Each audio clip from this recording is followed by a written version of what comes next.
Thank you. Madam Chairman, the silent minority at this end of the table plans to vote in favor. Thank you, Trustee Du Bois. And I guess he was talking about Christine, too, Oh, Christine. the silent majority. For both of you, okay.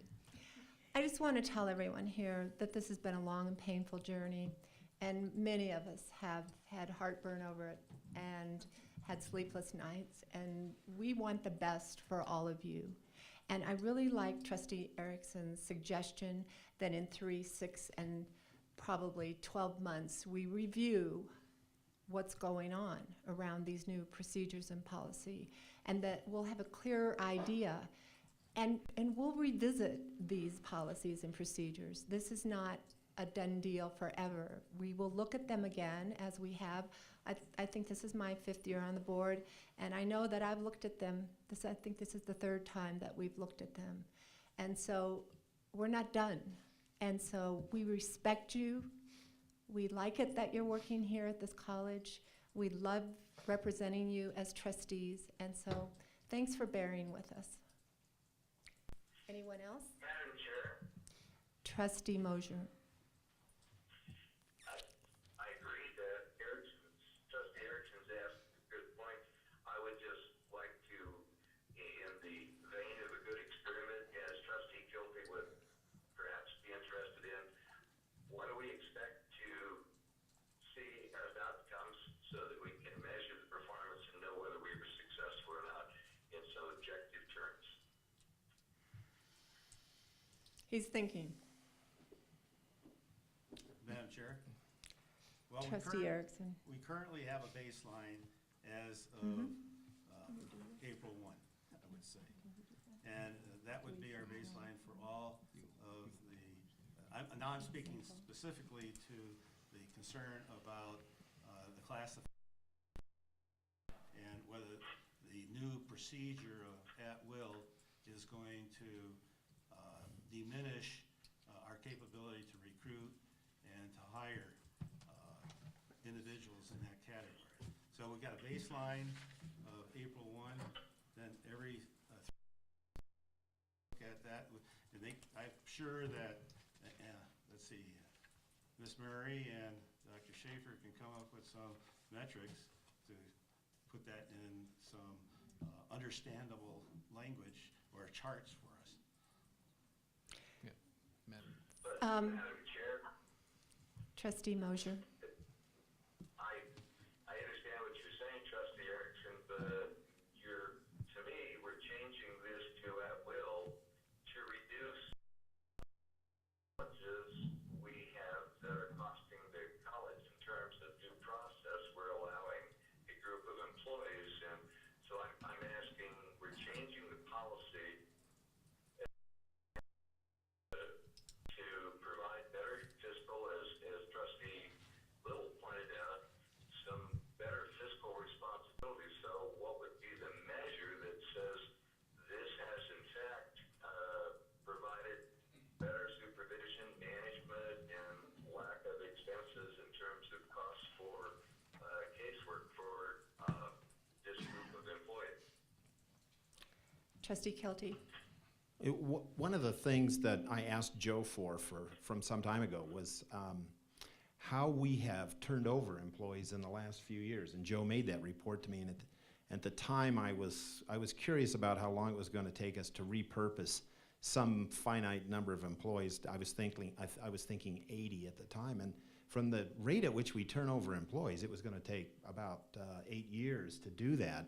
And we don't turn over employees very quickly, so it is unlikely that we will accumulate employees operating under these new rules at a rate that will give us even a significantly sized group to look at in any kind of an experimental sense for quite a long time. And I should just mention that I don't think that doing this here is not to improve our hiring practices in any way.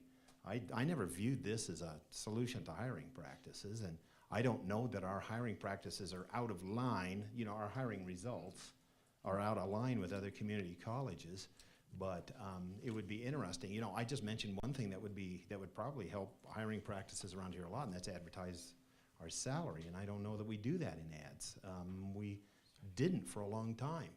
But you know, I worked at this college for a long time, and I was on a lot of hiring committees. I hired 3 presidents at this college, and so I do know that the very worst hiring pools we ever got here were when we couldn't afford much of an offer for salary, and we got very poor hiring pools as a result. And salary is just a huge part of it. As long as we stay very competitive, I think we'll get good hiring pools. The rest of it, from that point on, is, I don't know, sort of procedural and how people treat the hiring process. Dr. Schaefer. Yep. Madam Chair, members of the board, the first point I would like to state is that I hope Trustee Kilty doesn't have to hire a 4th president when he's here, so take that for what it's worth. But certainly to Trustee Erickson's and Trustee Mosier's, and I'll look to Peggy to make sure it's okay. We have a human resource information specialist, and we can certainly provide you at 6 months and a year recruitment pool reports, retention reports, turnover reports, and those types of things that will give us some level of formative evaluation of what's happening within classifications of employees. And I'm more than willing to do that, and Peggy's going to nod her head because she's going to be more than willing to do that too. But the other piece that I guess I'd just point out is that, you know, we hire people at the college, and you allocate and leverage resources to ultimately help students succeed and help this community thrive. And there's no better measure of an environment that's healthy than whether or not we accomplish those ends and that mission. You have a very robust set of key performance indicators that include many of those measures, but they also include internal measures like climate, like employee turnover. You have a mechanism right now on an annual basis to look at how the institution is doing overall with the primary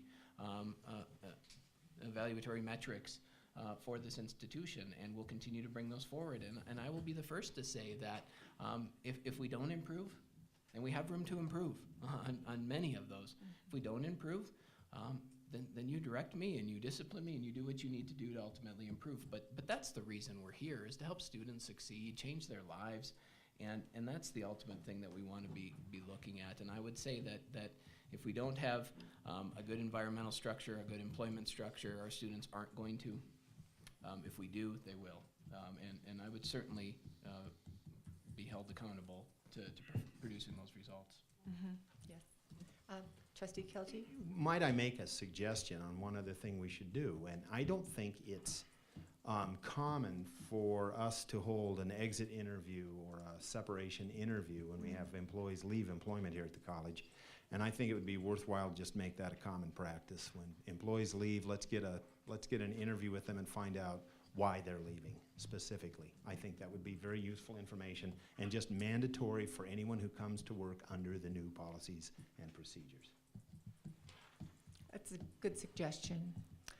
If there are comments,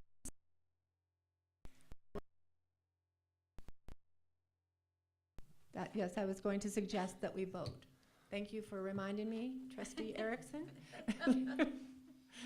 Okay.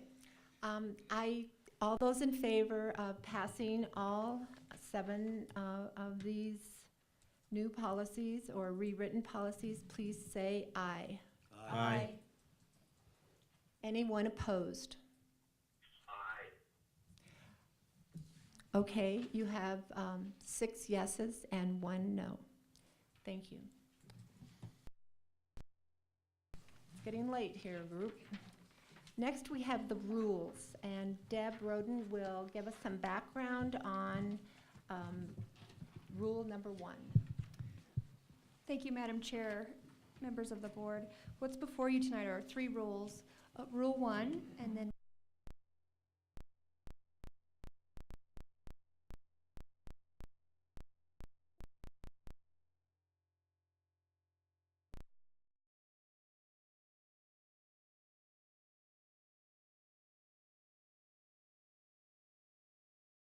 a period and take additional comment on Rule 1.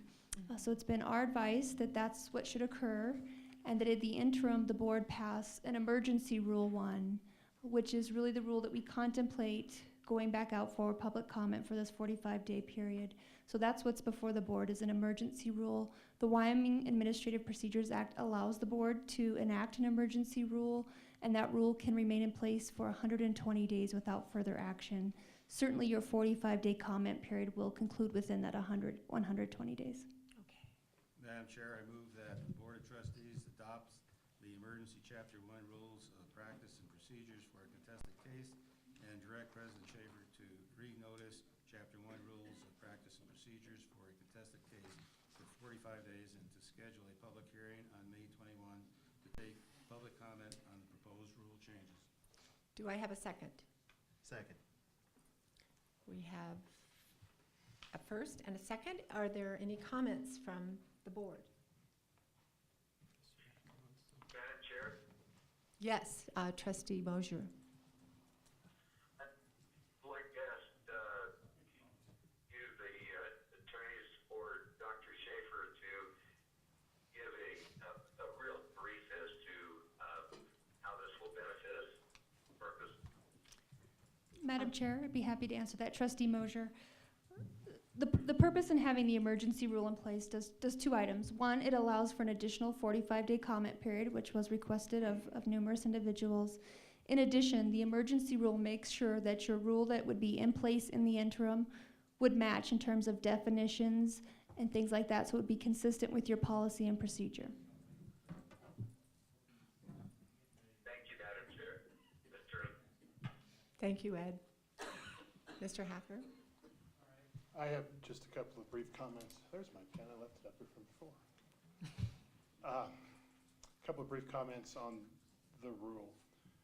First of all, I will indicate that I appreciate the change in the rule that was made addressing the cost, that it's no longer being split between the two. I think it was an appropriate change, and I appreciate that. I would note that there is a very concerning change that has been included in this emergency rule that has not been in any previous version of the rule, and that is in section 2 definition subpart A, the definition of a hearing officer. Previously in the versions of the rule, it said that the hearing officer would be chosen by the college, and I actually addressed the ambiguity of that, saying that'll work fine if it's the board. If it's the president picking it, you've got a problem. And I use the analogy, this will be the third time I've mentioned this, it's like going to, as a criminal defendant, having the prosecutor pick the jury. You've stacked the arrangement by letting one, I mean, these are adversaries at the hearing, the president and the employee. And by the way, this isn't just for employees, this would be students and other people who have members of the public would have a right to a hearing, whatever their legal rights, and hook into that. And so, to resolve the ambiguity, the choice that has changed has been made to this rule is to allow the president, or somebody the president appoints, to pick the hearing officer. And so in terms of a change to the rule, we have gone from an ambiguity that might have a bad outcome to the worst possible outcome, to have one side in an adversarial process get to pick the hearing officer. It is the board's hearing officer. It is the board who conducts the hearing is it by delegation. It should be the board who selects that. The board has the ability to say, we're not playing favorites here, we're going to pick someone independently. It doesn't matter, it's not anything with President Schaefer in particular, it doesn't matter who would be sitting in his seat. I would raise this issue to you. It is fundamental. If we want to talk about the legal costs, and I have to tell you, I can't believe for 1 second that that is accurate reflection, the number I heard earlier of the legal costs from that time period, let alone for the entire period of time that these rules have been in place. However, if you want to talk about reducing legal costs, you need to have rules that are not contentious, that do not breed. If I have a hearing process and the president gets to pick it, it's going to substantially increase the likelihood that I'm going to make an objection, maybe file a motion to disqualify the hearing. If the hearing is lost and there's an issue with unfairness, it's going to, even as, I understand this is an emergency rule, but this is a very easy fix. Fix it tonight, take it out for comment. I'll give you the same comment again later so you won't forget it. But you don't know how many hearings might show up between now and the time you really get, hopefully none. I really hope for everyone's sake none. But if some do show up, we're going to end up with more contentious hearings. It's a very easy fix to have the board appoint the hearing officer as opposed to the president's designee.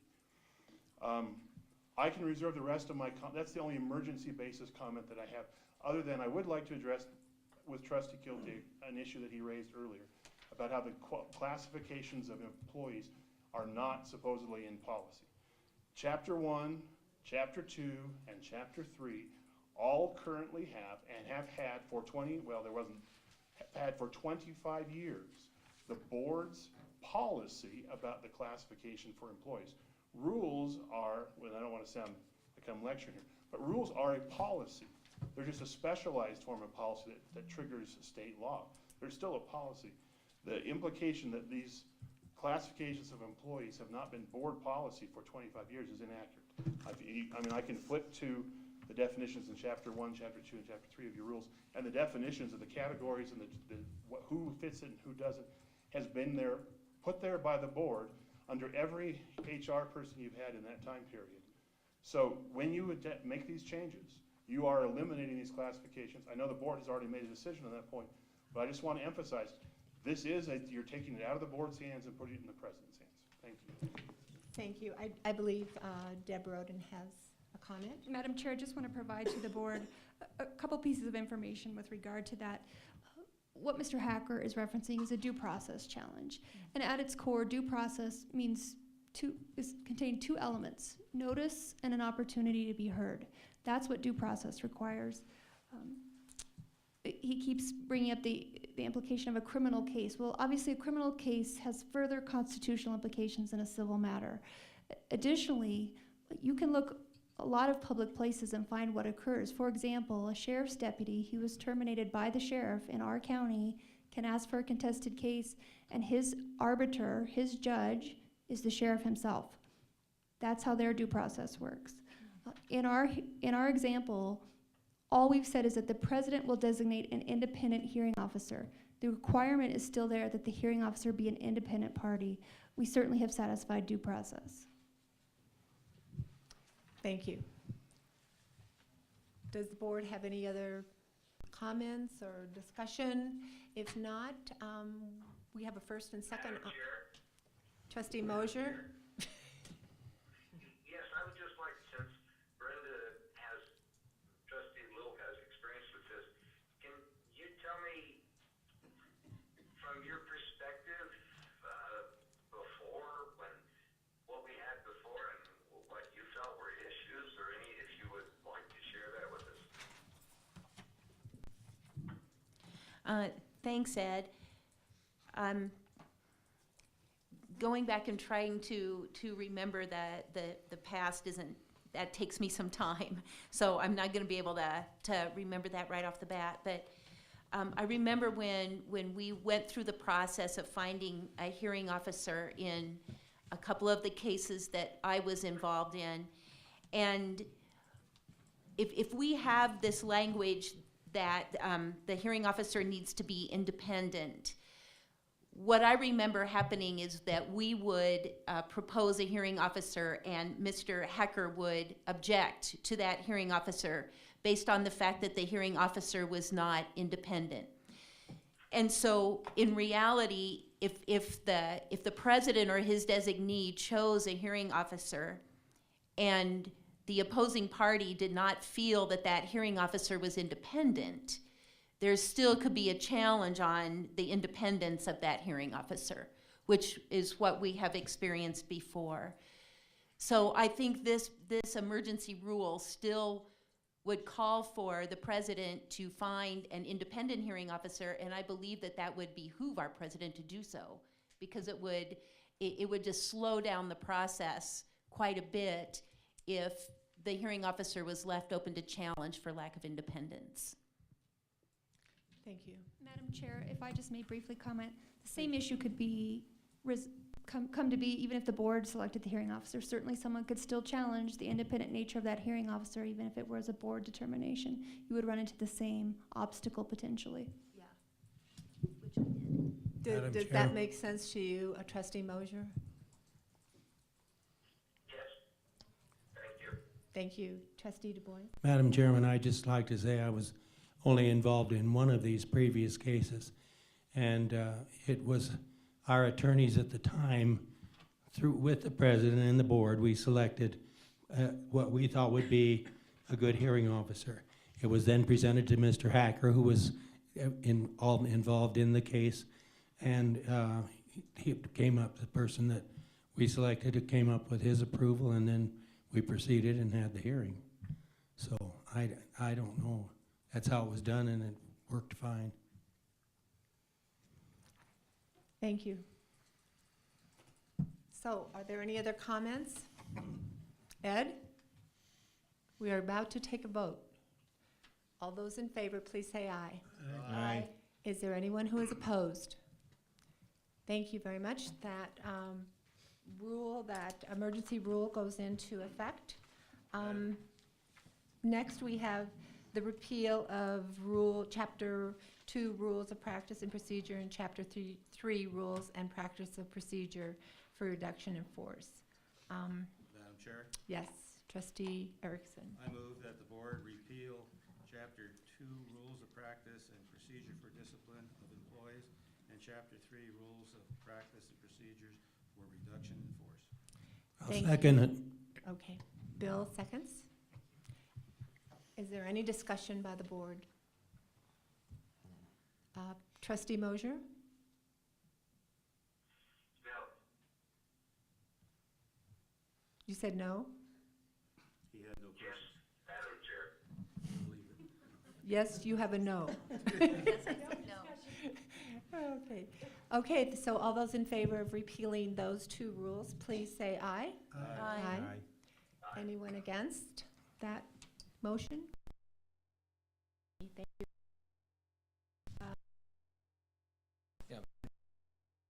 But if I could just make a couple of comments for what it's worth, if I could have it. We want to hear what you have to say. The first thing I want to say, and certainly to Trustee Mosier and to many of the staff have left now, but I was hoping they were here. I value their perspective, value their position, and respect all the comments that everybody's made. One of the things that we committed to early on when I started was to ensuring that we could have real tough conversations in the open and have feedback.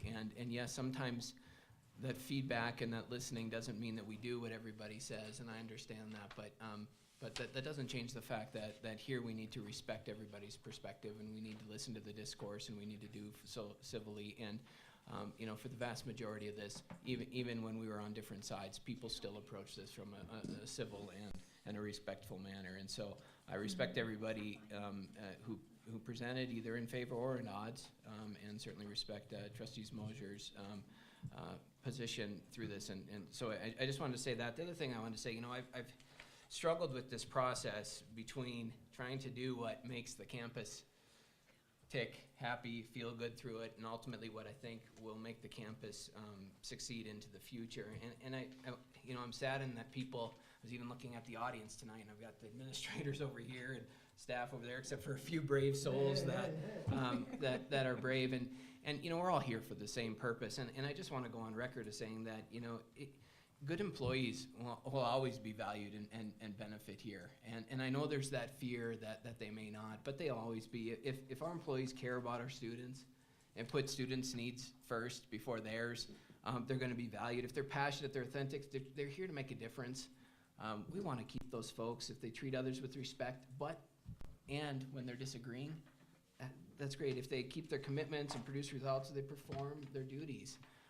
They'll always be safe and always be a role for them here. And I'm saddened that this process has driven some type of fear into the employees here that are here to help our students, I think, through this process. And, ultimately I believe that we have good employees at the college. Those good employees are going to thrive. The ones that come to us will thrive.